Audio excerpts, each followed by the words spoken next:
HoneybeeComplete is the software to follow the brood development of honeybees or to conduct colony assessments, that is, to assess the colony strength over time or to count a number of capped cells, for example.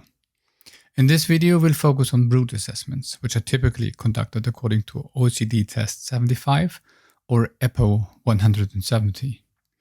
So the purpose of these trials is to follow the brood development of specific cells in order to see if a chemical or any other stressor had a negative influence on the brood development. In the past, this has typically been done by looking on a small number of cells only, but since now powerful machine learning methods are available, we can do this automatically for the whole hive. And this is done with remarkable accuracy. So now I'll illustrate how images are imported into HoneybeeComplete and how you can do the evaluation of your data. Let's start by creating a new project. We'll just enter the name, demo project, and that's it. And the new project now is set up. Now let's import the first image.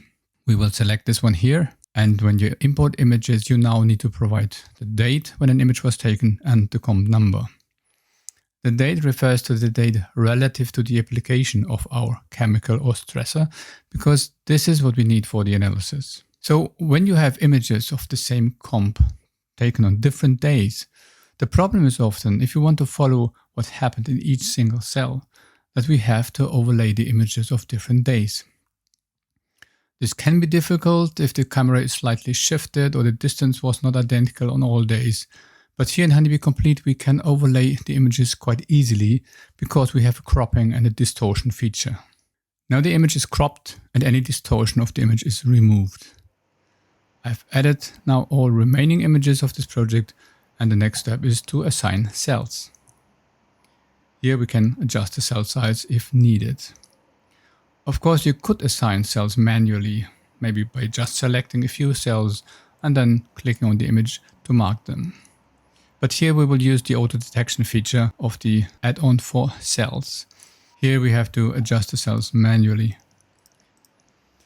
Once we have assigned cells for all images, we can now see how well images of the same comps but different time points overlap. Here we see the overlap is not bad, but in case it's not perfect, you could use a number of shortcuts and options to further adjust the cells. For now, this is fine here and we will just continue with the analysis. So after marking the cells for all comps, the next step is to look at the content. Here we will use the auto recognition add-ons again and let the software recognize everything. So here's the result. The recognition is actually quite accurate. Of course, when you want to detect eggs or larvae, you need images where you can actually see them. What your eyes can't see, also the computer cannot see. So don't use smartphone images, but proper cameras with high resolution. And don't shoot against the sun or in harsh sunlight, but use proper illumination. You can find tips for photography on our website. For the images you see here, we have recognition rates for cells of about 99% and for the cell content of about 95%. So 99% of cells are recognized and the cell content is recognized correctly in 95% of cases.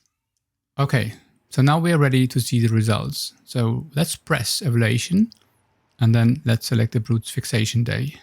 A brood fixation day is the day at which you start to track the development. In OECD 75 trials, this is often done directly before application. However, if you track the colonies over a couple of months, you may want to use different evaluations for different brood fixation days. Okay, now you can see three different types of evaluations. The first one is the standard evaluation according to OECD 75. The second one also includes the development starting with other brood stages than eggs, as suggested in some publications, for example, Omen et al. And finally, there is a continuous brood analysis where we continuously look at the cell content, the developmental stages that we have in the hive. Another useful feature is the image gallery, in which you can follow the brood development over time. You can also see the hive in a 3D view, which is particularly useful if you want to understand the spatial composition of the hive. For example, where brood or pollen is located. And you can also see where brood termination takes place. You could test, for example, if brood termination occurs within the whole hive or if it is correlated with the availability of pollen in the neighboring frames. So overall, machine learning methods can be used to analyze hives on a large scale. This has made it possible to analyze entire colonies and not just a selection of cells. These machine learning models have been trained on many thousands of examples, and the performance is really stunning, as you have seen in the pictures. We can't wait to see what else is possible with these methods.